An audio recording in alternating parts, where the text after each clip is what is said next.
Hey guys, it is Thrifty Thursday again, and I have a rather interesting haul this week. My workspace is kind of cluttered right now, so just excuse that. I am sorting ephemera for the Disney journals that I started this week, but I wanted to not miss Thrifty Thursday this week because I went to a sale that was sort of a liquidation or a surplus sale for a old post office building in my town. So I found quite a few paper items and a couple of non-paper items I'd love to share with you. The first thing are something, I don't know what they are. If you know what they are, please tell me. They're pockets. They are made of the manila type paper. They're double, or I say they are. There's a little tiny pocket here, and then a very long pocket here. But like I said, they've got some fold lines, but they're made out of the manila paper. I don't know what they are. I'm assuming they're for categorizing something that is tall, but I'm not sure what they are exactly. But they were, I don't know, 25 cents for this stack, so I grabbed those. There were quite a number of ledgers, not super old ones, unfortunately, but ledgers, project books, and things like that. So this is a ledger type project planner called an Exceed Organizer, and it was 50 cents. And it is, I think it was used once because there was a page torn out, but it's literally just these very unique project planning pages. I had never seen anything like this. I love how it kind of looks hand stamped instead of printed. And I love the red and blue. So I grabbed that, of course. That's something I didn't want to pass by. And then here is a little record book or a little ledger. It's hardbound, the marble looking, and it's not very old. It's Staples brand, but it just had, I don't have a ledger like this. I have the typical dark green on light green paper, but this is more of a blue and orange color, and it's a 6-column. So yeah, it's hardbound, so getting the pages out is going to be a little more difficult than just the kind that you tear out. But again, I think all of these were 50 cents. So, and then these are rather interesting, and I don't know yet whether or not I'm going to put the pages into junk journals or just keep them as they are. I gave one to my son because he thought it was super cool, but it was a set of 3 all-weather Write in the Rain book, and they're hard plastic, and so you can go out. This is like a poly mailer type material right here, but you can go out in the rain. I don't know if these are the kind that you can write on underwater, but it is an all-weather writing paper created to shed water and enhance the written image. It's for use of recording critical field data in all kinds of weather. Use a pencil or an all-weather pen. Now, my husband loves space pens. I don't know if you've heard of those, but they supposedly write on this type of paper, and they can write upside down. They can write in the water. So I haven't tried his pen in here, but evidently pencils work as well. It's nothing fancy. It's just literally columns to record data or findings. So I'm assuming this would be used for farm research, maybe, to go out and measure height of things that are growing. Yeah, but it's just neat. They have all of these other products as well, and I don't know how old this is. This one has a date written on it, so they are at least bought that year, probably not much more before that. Have you ever seen these before? I'd love to know. I've never seen these in person. I've seen them online, but I was surprised to see them in this sale.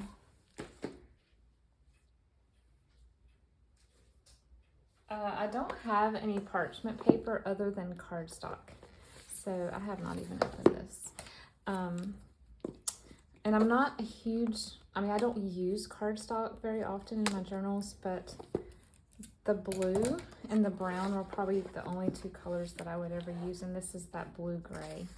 And it's sort of the weight is kind of like resume paper.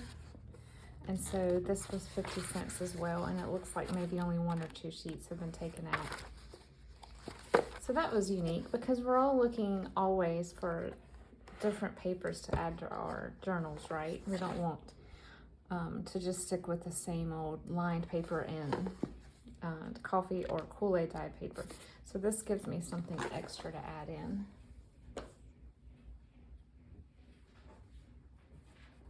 And then I had this stack in my hand, and she just told me to take it for free. So they were trying to sell a bind-it-all type machine. No one had gotten it yet. It was an industrial one. I would have no room for it. And I don't even know if they even still sell the little plastic binders that would go in it or not. After I saw this catalog, it's from 1989, which is where they ordered it. I was like, I don't even know if the parts for this would be obsolete. So I did leave that behind. I don't really plan on making any junk journals that are bound in that way, but it was folded back. Let's see if I can find the page. This book was folded back to the page that had the bind it all machine. I just thought it was cool to get this catalog from 1989. I mean, the prices are unreal. Of course, the tech prices are high, but all of the other stuff, the diskettes and stuff like that, were just dirt cheap. Of course, we didn't realize it then. I don't see that page anymore. Oh, here it is. Okay, so this is the actual binding system that they were selling. I told you it was a workhorse. It was huge. And new, it was $2.99. And then they had some of these covers in there, and then they had maybe 8 of these left. And I was just skeptical of whether or not I would be able to find them again. And if I did bind journals, I would use metal coils instead of plastic. So, but I told the lady who was running the sale, someone's going to come in here and snag this. Anyone who self-publishes would love that. So, but she did let me take all of these extra. These are just those glossy covers that you would use to make. Can you see the texture on them? Used to make a self-published book or pamphlet. Some of them have already been hole punched or punched by the binding machine. This looks like some sort of printed stationery paper you could buy. And then this is another cover set that looks like the composition notebook covers. If nothing else, for free, I was like, these would make good journal bases, especially if I'm doing a fabric cover journal or something. So, yep, here's some more of that printed stationery type paper. Here's another. And then, of course, acetate. If we see acetate, we gravitate to it, don't we? Because it's pricey in the craft stores. So these are just the acetate covers, and they're thicker than what you would buy in a craft store. So if you ever see these at yard sales, grab them, because that is perfect for transparent pockets or shaker cards. So here's a bunch more acetate with some tissue paper between it. There's a lot of it just tucked in here. There's some more covers, more acetate. So yes, for free, definitely. Was excited about that. And the 80s computer office supply catalog. Then I saw this little stamp. and I had trouble reading it in there because it was dark, not very well lit. Protected by copyright, Fairview Industries 1-00. I wonder if that's the year 2000. I don't know. But these little stamps where you can add your own letters are always neat, and I'll probably just keep those letters in there because I don't have refills, and that would just be something neat to stamp onto a tag or a collage board to cut apart. And then I don't know that this was an actual post office sorting letter tray or not, but I'm going to tell myself that it is, because to have something from the old post office in my town, in my house, is super cool and nostalgic to me. So it needs a good wash, but you know, these things, they don't make them out of metal anymore, at least not the nice kind, and they have rubber feet. So that was exciting to see sitting there. And whenever I see these, I grab them. These are those file boxes for the large 4x6 or even bigger file. This might have even filed diskettes or something at one time. But inside, they had other things there besides office supplies. So I found this super groovy planter. I love house plants. I have way too many of them, and this one just looked very 60s. I don't know how old it is. It's an FTD, so it was obviously a gift pot for, you know, someone received this as a present from a florist. But yeah, that was cool. I forgot that was in there. And then I don't even know if these work, but these are some of my favorite kind of pens, the Pilot Razor Point with the yellow end. So I grabbed these. If they don't work, that's fine, because I think they were $1. And then lastly, coin envelopes that are white. They also had the brown, but I have tons of those. I scored those about a year ago at my thrift store, but these are just the white ones, which I did not have. So I don't think these have ever been used. So that was my post office surplus score sale scores. And the other thing that I did this week, I did not go to thrift stores and buy books or junk journaling supplies. I did find a couple of household items and a couple of clothing items, but I did do an order from Thrift Books and YourOnlineBookstore through eBay, and I got 3 books from there. I don't know if you guys have ever used Thrift Books. Their shipping is extremely slow. It's medium mail, but I feel like it's the slowest medium mail ever. But if you can be patient and wait, you can get some really good deals. Now, you don't always know what you're getting, because sometimes the picture they show is a stock image, and you just need to read the description. If it says acceptable condition, it's probably going to be good for tearing apart and using pieces of in journaling. But I've found some very good and like new books for under $5 before. So this is a textbook that I've wanted for a good while. It's a social studies textbook from, let's see what year, 57. I got it mainly for the cover, because I just think it would make an incredible junk journal. I love the colors. I love the little simple / funny title, but the pictures are just great. They're perfect for cutting out. This type of picture is perfect for cutting out and then putting onto a pocket on the bottom of a page. And they're just the sweetest pictures. So simple, and simpler times.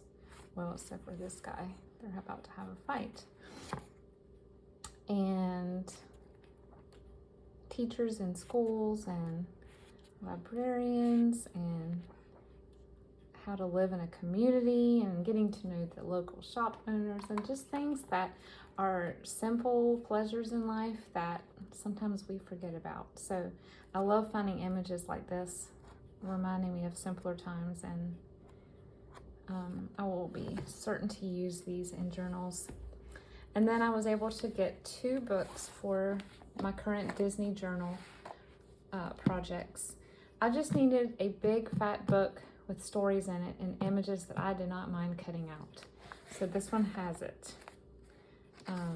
It was probably printed in the late 80s, but it's just, there are a ton. Some of them are not from the Disney movie. Some of them are just retold stories, like this one. Retold stories or new stories that are just illustrated by Disney artists. But yeah, I had to have this, and it was, I think it was like $4.25 or something. The binding is loose, but you know, I didn't get it for the binding, I got it for the pictures.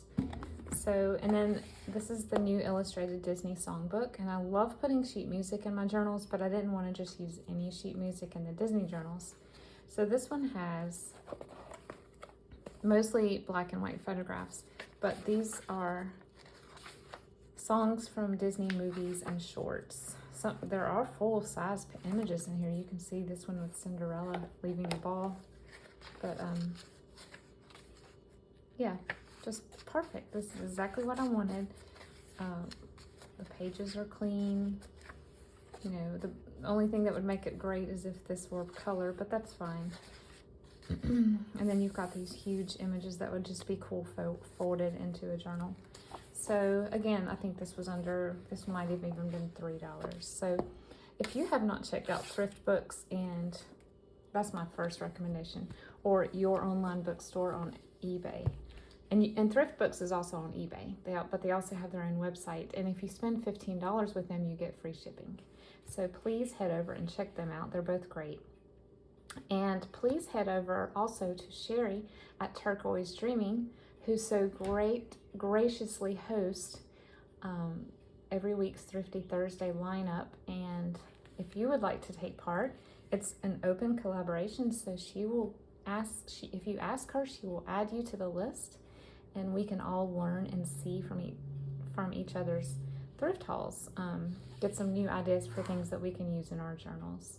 Thank you so much today for being a part of my haul, and I hope that you have a wonderful weekend. Bye-bye.